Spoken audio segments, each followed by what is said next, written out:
Bismillahirrahmanirrahim. Assalamualaikum warahmatullahi wabarakatuh. Waalaikumsalam warahmatullahi wabarakatuh.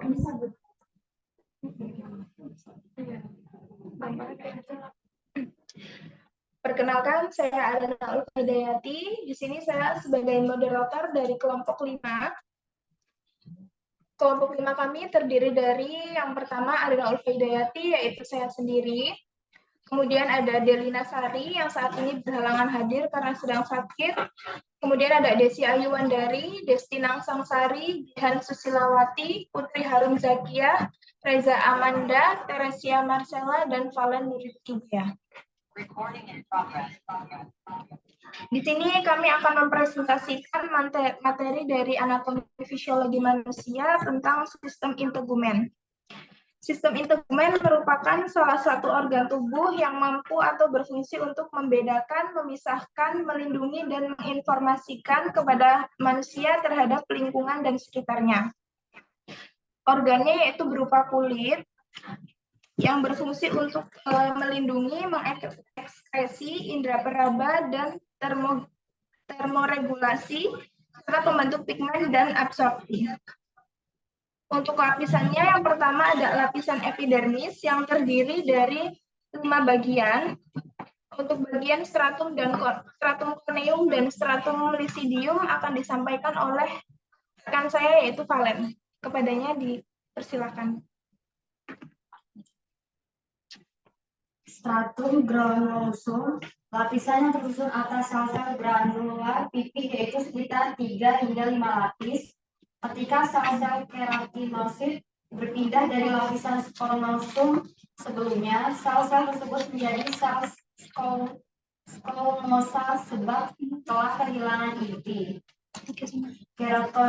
Keratoialin berupa struktur protein yang memiliki peran penting untuk proses pembentukan keratin pada lapisan atas.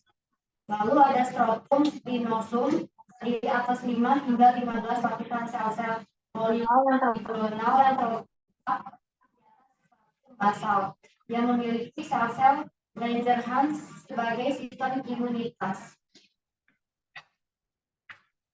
Lapisan ini disebut juga sebagai lapisan berduri karena terdapat proyeksi pendek yang timbul pada lapisan atas sel keratinosit yang sudah bergeser dari lapisan basal. Selanjutnya untuk stratum granulasum dan stratum spinosum akan dibacakan oleh Putri Harun. Yang ketiga yaitu lapisan stratum granulosum. Lapisan ini merupakan tempat sel-sel kulit menghasilkan lemak dan molekul lainnya. Lapisan ini juga menghalangi masuknya benda asing, kuman, dan bahan kimia ke dalam tubuh. Selanjutnya lapisan stratum. Pada lapisan ini terdapat keratinosit yang baru terbentuk dan fungsinya untuk memperkuat protein. Selain itu, terdapat Langerhans yang mencegah infeksi bakteri atau virus pada kulit. Selanjutnya untuk stratum basasil dan fungsi dari epidermis akan disampaikan oleh Jihan. Ya, stratum basal atau dermatium adalah lapisan kulit yang baru, disebut juga dengan nama stratum dermatium atau lapisan dermis kulit. Terdapat beberapa sel pada epidermis, diantaranya sel keratin, melanosit, dan membrana. Fungsi dari epidermis: satu, fungsi untuk melindungi sebagai barrier pelindung. Yang kedua, sebagai sel yang melanosit. Yang ketiga, produksi vitamin D dan serotonin. Yang keempat, proses pembelahan dan pergerakan sel. Yang kelima, proses fermentasi yang melibatkan melanosit. Yang keenam, sebagai bagian dari pelindung kulit, kadang-kadang disertai dengan pelapis lilin atau kutikula. Kemudian yang kedua ada lapisan dermis yang terdiri dari 2 bagian, yaitu stratum papilaris yang akan disampaikan oleh Desi. Stratum papilaris longgar yang ditandai dengan banyak papila dermis. Terdapat pada area yang sering menekan seperti telapak kaki, terdapat bobot banyak papiler. Fibroblas, sel emas, mahkota, dan leukopsit, dan korpus manisnya atau reseptor haba. Stratum papilaris berperan untuk peremajaan dan penggandaan unsur-unsur kulit. Stratum reticularis, lapisan lebih padat dan tebal, yang terdiri dari jaringan kolagen dan elastis. Stratum reticularis membentuk jalinan padat dan tidak teratur, mengandung folikel rambut, kelenjar sebasea atau lemak, kelenjar keringat, dan korpus Pacini. Berikut di samping ada gambar epidermis, yaitu fungsinya melindungi sebagai barrier pelindung atau struktur sel yang terorganisir. Proses pembelahan dan pergerakan sel, proses pigmentasi yang melibatkan melanosit sebagai bagian dari perlindungan kulit kadang-kadang disertai dengan pelapis pilin atau kutikula. Yang ketiga yaitu ada lapisan hipodermis yang terdiri dari 3 bagian, yaitu panniculus adiposus, panniculus cornesus, dan diaphasia yang akan disampaikan oleh Desti. Lapisan hipodermis. Lapisan hipodermis adalah lapisan paling bawah yang mengandung kelenjar keringat dan folikel rambut. Terdiri dari jaringan ikat longgar berupa serat longgar, elastis, dan sel lemak. Membentuk bantalan lemak berupa panniculus adiposus. Bisa dilihat dari gambar hipodermis. Itu ada 3 bagian, yaitu yang pertama panniculus adiposus, yang kedua panniculus cornosus, yang ketiga diaphasia. Untuk fungsi dari hipodermis yaitu sebagai pelindung bagi organ di bawahnya, mengurangi dampak benturan selama bergerak, dan menyimpan jaringan lemak. Selanjutnya ada sel-sel pada epidermis yang tersusun atas 4 bagian sel, antara lain ada sel keratin dan sel melanosit, akan disampaikan oleh Reza. Sel keratin. Keratinosit merupakan sel terbanyak anggota kulit sampai 95%, berasal dari ektoderm permukaan, merupakan sel epitel yang mengalami keratinisasi, menghasilkan lapisan kedap air dan lapisan pelindung tubuh. Fungsinya merupakan sel utama epidermis yang menghasilkan keratin protein yang memberikan kekuatan dan ketahanan pada kulit. Yang kedua, sel melanosit. Melanosit meliputi 7-10% sel epidermis, merupakan sel kecil dengan cabang dendritik panjang tipis dan berakhir pada keratinosit di stratum berasal dari basal dan spinosum. Fungsinya bertanggung jawab untuk produksi melanin, pigmen yang memberikan warna pada kulit, dan melindungi dari alat berbahaya sintetis. Selanjutnya ada sel Langerhans. Sel Langerhans merupakan sel dendritik yang berbentuk irregular yang ditemukan terutama di antara keratinosit dalam stratum spinosum. Sel ini berperan dalam sistem kekebalan tubuh dengan menangkap dan mempresentasikan antigen, yaitu zat yang dapat memicu respon kekebalan kepada sel-sel kekebalan tubuh. Yang terakhir ada sel Merkel, yaitu jumlah sel ini paling sedikit, berasal dari kristal neuralis dan ditemukan pada lapisan basal kulit, tebal, folikel rambut, dan membran mukosa mulut. Sel ini berperan dalam respon sentuhan atau tekanan pada kulit. Sel-sel Merkel ini terletak di lapisan basal epidermis dan membentuk kompleks dengan serat saraf, membantu mendeteksi stimulus sentuhan dan memberikan respon sensorik. Jadi dapat disimpulkan dari materi ini bahwa sistem integumen ini memiliki organ berupa kulit yang terdiri dari 3 lapisan, yaitu epidermis, dermis, dan hipodermis. Sekian presentasi dari kelompok kami. Apabila ada pertanyaan bisa disampaikan. Kami akhiri. Wassalamualaikum warahmatullahi wabarakatuh.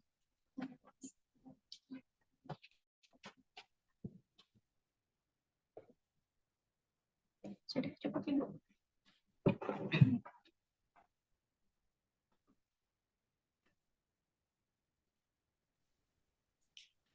Oke, itu tadi presentasi dari kelompok 5 ya, sistem integumen.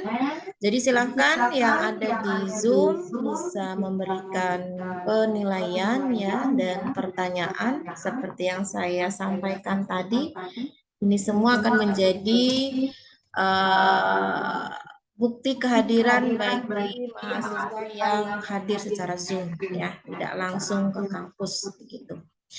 Baik, terima kasih untuk kelompok 5 yang sudah mempresentasikan ya. Jadi sebetulnya kalau tadi sudah menyimak dari evaluasi kelompok sebelumnya, ketidaktepatan atau bisa dikatakan kurang pasnya itu rata-rata hampir sama ya setiap kelompok. Jadi memang dalam hal ini saya tekankan lagi terutama yang bagi kelompok yang belum presentasi atau mungkin nanti untuk topik yang baru ya, dalam mempresentasikan praktikum Anfisman itu berbeda ketika kita presentasi teori ya, karena dalam hal ini kita butuh yang namanya fokusan to the point ya, langsung ya. Jadi ada penekanan secara khusus ya, karena kita ini kan praktik. Namanya praktik itu gimana caranya ketika orang melihat atau melihat presentasi kita itu jadi ngerti apa yang kita presentasikan ya. Jadi seperti yang sudah saya jelaskan di kelompok sebelumnya ya, dalam hal ini evaluasinya sama. Jadi perlu adanya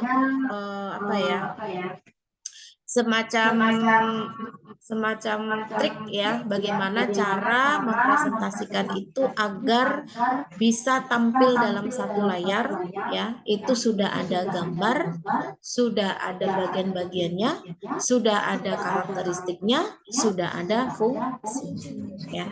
Jadi tidak perlu membaca lagi. Kalau membaca dari buku atau dari laporan lagi nanti itu bukan presentasi kan gitu ya. Simpelnya seperti itu. Jadi tampilkan gambar, rekan-rekan mahasiswa lainnya ini adalah gambar dari lapisan epidermis. Tunjuk. Oh ini epidermis ya yang pada tabel itu. Nah dalam lapisan epidermis ini memiliki beberapa bagian. Yang pertama adalah stratum corneum. Nah, ini juga sama ini pertanyaannya. Dari karakteristik itu ini karakteristik umum untuk epidermis atau karakteristik masing-masing stratum? Harusnya kalau karakteristik masing-masing stratum, karakteristiknya ada 5. 1 untuk corneum, 1 untuk lucidium, untuk granulosum, dan seterusnya. Karena setiap stratum itu memiliki karakteristik yang berbeda. Jadi bukan karakteristik dari epidermisnya, tapi karakteristik per bagiannya. Kemudian juga dengan fungsinya. Fungsinya pun juga per bagian. Jadi corneum, kemudian lucidium itu fungsinya apa? Ya, artinya dalam hal ini harus menyesuaikan setiap bagian. Kalau gambarnya ini dirasa terlalu kecil ya, sesuai dengan yang saya sarankan untuk kelompok yang sebelumnya, silakan gambar itu diletakkan di atas tabel. Baru nanti tabel di bawahnya hanya menjelaskan tentang bagian-bagiannya, fungsi, karakteristiknya, dan fungsinya. Gitu. Jadi presentasinya satu layar itu sudah mencakup semuanya. Jadi nggak perlu buka-buka lagi laporan. Itu akan lebih memudahkan harusnya. Kemudian yang bawah, yang dermis. Yang dermis ini tadi sudah disebutkan ya. Yang dermis ini ada beberapa lapisan, ada 2. Ya, ini juga gambarnya bisa dikatakan masih belum terlalu jelas ya.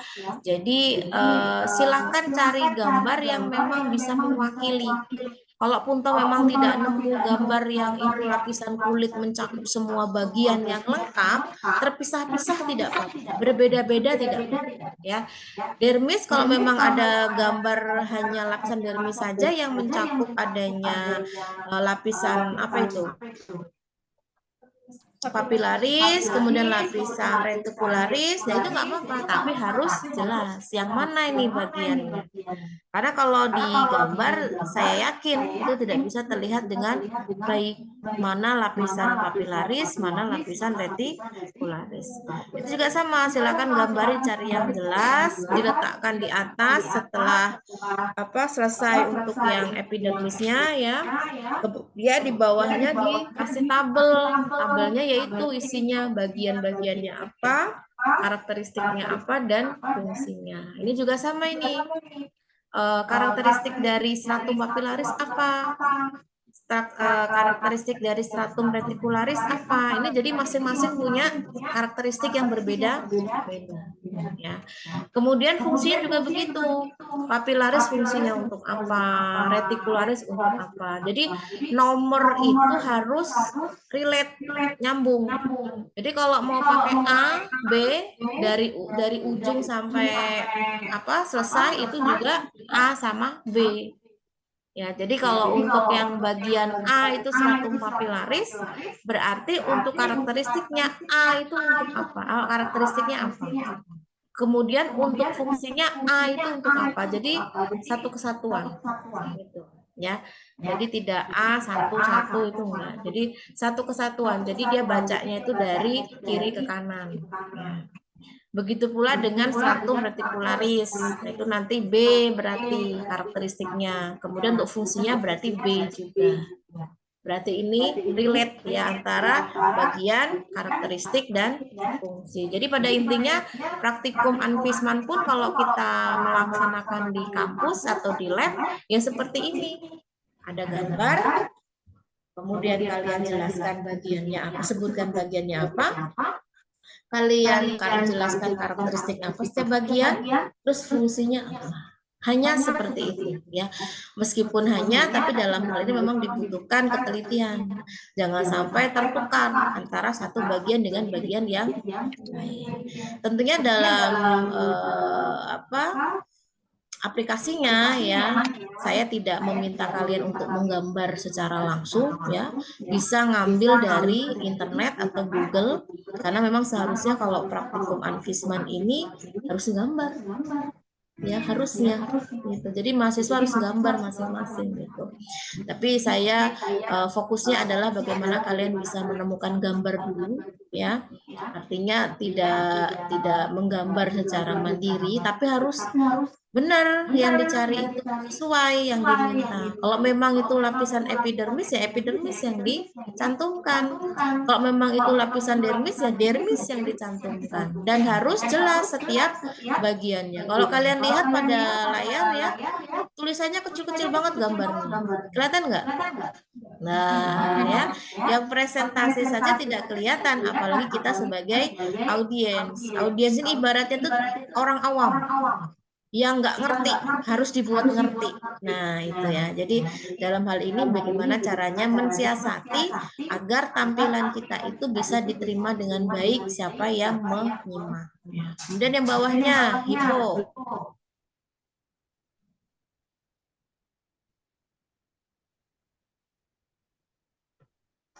Nah ini juga begitu. Nah tadi yang presentasi hipo siapa? Ya siapa namanya? Desti ya. Oke, nah tadi Desti memang sudah menunjukkan ya gambarnya mana, kemudian ditunjuk. Nah itu maksud saya. Jadi Panenculus adiposus, inilah gambar dari Panenculus adiposus, ditunjuk pakai kursor aja. Oh ini ya, tapi kita nunjuknya gimana kalau nggak bisa dilihat ya? Nah begitu. Jadi cari gambar yang bisa dibaca ya. Harus jelas, resolusinya yang bagus harus nyari yang bagus. Dan boleh nggak sih Bu kita ini ngambil dari gambar orang tapi kita edit? Ya boleh, nggak apa-apa. Misalkan kalian nemu gambar tapi tulisannya nggak jelas, kalian edit saja. Ya edit saja tulisannya diganti yang jelas selama gambar itu jelas. Kalau tulisan itu kan tergantung dari solusinya. Kalau gambar selama itu masih bisa dilihat dan masih bisa membedakan satu bagian dengan bagian yang lain, tulisan bisa diedit. Ini terlalu kecil banget ini. Ya, jadi nanti silakan cari untuk revisinya ya gambar hipodermis yang lebih jelas. Bila perlu, kalau memang tulisannya nggak mendukung, kalian edit sendiri. Sebagian besar materi-materi perkuliahan saya nanti yang kaitannya dengan Anvisman itu saya ambil dari Google, dari internet, tapi tulisannya saya edit. Kalau saya apa adanya, saya tampilkan di layar, jangankan kalian, saya aja nggak ngerti. Gitu ya. Artinya dalam hal ini saya mempermudah agar mahasiswa bisa mengerti. Bahkan yang tulisannya Inggris saya Indonesiakan, biar kalian nggak roaming. Ya, dalam hal ini memang kalian paling tidak memahami dulu secara bahasa Indonesianya. Kalau secara bahasa Inggris itu bisa mengikuti. Kalau kita belum sudah mengenalkan istilah bahasa Inggris, kalian bahasa Indonesianya nggak ngerti, ya, akhirnya nggak nyambung. Ya, jadi saya sering begitu. Jadi saya ambil dari Google yang resolusinya bagus, saya edit pakai Paint, saya tulis aja di situ, saya hapus, saya ganti dengan tulisan ketikan biasa. Ya, itu pun bisa diatur-atur warnanya. Makanya yang paling gampang itu Paint. Kalau yang lain-lain mungkin butuh skill khusus ya. Kalau Paint ini enggak. Siapapun dari kita pasti bisa pakai. Kayak kita dikasih buku gambar gitu aja sama pewarna kayak gitu. Ya, jadi kita mau pakai yang mana, warna yang mana itu bisa. Ya. Kemudian bawahnya. Nah, ini mengenai sel-sel dari epidermis. Jadi epidermis itu juga memiliki beberapa karakteristik sel ya. Jadi ada sel keratin, ada sel apa lagi? Nomor 2. Melanosit, terus Langerhans. Nah, itu Merkel. Yang belum ada apa? Yang belum ada adalah gambarnya. Ini sudah oke menurut saya, penjelasannya sesuai dengan nama-nama selnya, bukan lagi tentang epidermisnya. Misalkan sel Langerhans, karakteristiknya merupakan sel dendritik yang berbentuk irregular, bla bla bla bla, fungsinya sebagai sistem kekebalan, bla bla bla bla. Ini bagus ya. Tapi sayangnya belum ada gambarnya. Jadi cari sel epidermis yang ada bagian tentang sel-sel yang mencakup ini semua. Ini gampang banget nyarinya. Tadi kelompok sebelumnya dapat ya. Artinya bukan berarti tidak ada ya. Jadi itu kalian tandai mana sel Langerhans, mana sel melanosit, kalian tunjukkan pada audiens. Itu ya. Oke, harapannya sih ini terakhir kali saya memberikan masukan berkenaan dengan apa-apa saja yang menjadi cakupan dalam presentasi Anvisman ya. Artinya bagi kelompok yang belum maju terkait integumen, ini jangan melakukan kesalahan yang sama ya. Artinya kalau ikut-ikutan kesalahan yang sama berarti tidak ada gunanya saya memberikan pengarahan terkait evaluasi-evaluasi ini. Jadi cukup kelompok yang hari ini menjadi bahan evaluasi yang tentunya untuk kelompok-kelompok yang sudah dievaluasi harapannya di topik selanjutnya tidak melakukan kesalahan yang sama. Kita butuh yang namanya tim atau koordinasi antar satu dengan yang lainnya. Semuanya harus terlibat, semuanya harus saling mengingatkan apa yang kurang, apa yang perlu ditambahkan, sudah pas atau belum, kan begitu. Nanti setelah kalian presentasi, saya akan memberikan form penilaian untuk kelompok menilai satu yang dengan yang lain. Bagaimana kontribusinya dalam kelompok tersebut dalam menyusun laporan. Ya, jadi bukan hanya teman lain yang memberikan penilaian untuk kelompok, tapi kelompok pun juga nanti saling menilai satu dengan yang lain. Jadi kalau memang kontribusi, pasti temannya akan memberikan nilai yang bagus.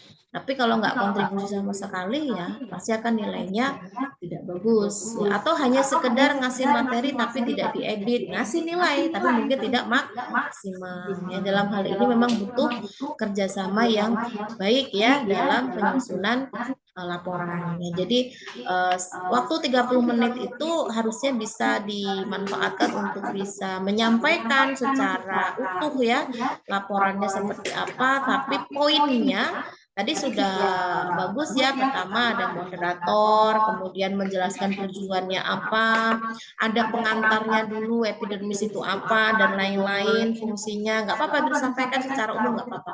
Baru nanti langsung masuk ke pembahasan. Makanya tadi saya agak kaget, kok yang dijelaskan gambar doang ya, mana ternyata belum ditampilkan tampil. Ya, jadi langsung setelah ada pengantar terkait secara umum dari epidermis itu apa, baru langsung masuk ke setiap pertanyaan atau bagian-bagian yang memang perlu disampaikan. Kan di format laporan Wisman yang saya berikan itu kan sudah saya berikan tabel ya. Di situ apa saja epidermis, kemudian dermis, hipodermis, lalu sel-sel yang ada di dalam epidermis. Itu saja langsung ditampilkan gambarnya mana, bagian-bagiannya apa saja, karakteristiknya apa, dan fungsinya. Oke? Mungkin itu yang dapat saya sampaikan ya untuk sesi presentasi kelompok 5 hari ini. Bisa dicukupkan. Untuk evaluasi yang akan datang harus lebih baik lagi ya. Terima kasih. Selamat pagi. Assalamualaikum warahmatullahi wabarakatuh. Waalaikumsalam warahmatullahi wabarakatuh.